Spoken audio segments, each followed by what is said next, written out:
வணக்கம். பெண்மை என்றவள் எப்போதும் போற்றப்பட வேண்டியவள். ஆண்களால்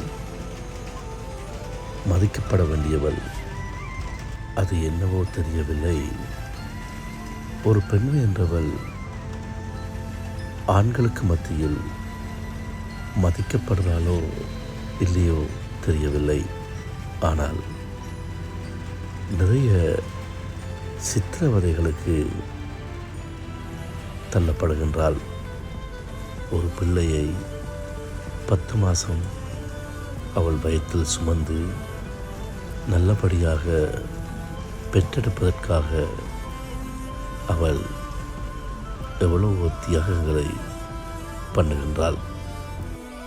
பெண்கள் என்ற புனிதமானவர்களை நீங்கள் பாராட்டத்தான் வேண்டாம்.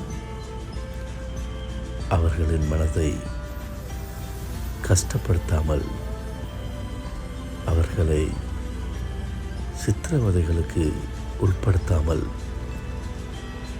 நல்லபடியாக உங்களால் முடிஞ்ச அன்பு பாசத்தை கொடுத்து பார்த்து கொள்வது எப்பவும் ஒரு ஆண்களின் மிகப்பெரிய பொறுப்பாக இருக்கும். பெண்களை மதிக்க தெரியாதவர்கள் ஒரு மிருகத்துக்கு சமம் என்றதை மறந்து விடாதீர்கள். அவர்களை எப்பவும் மதிக்க கற்றுக்கொள்ளுங்கள். நன்றி.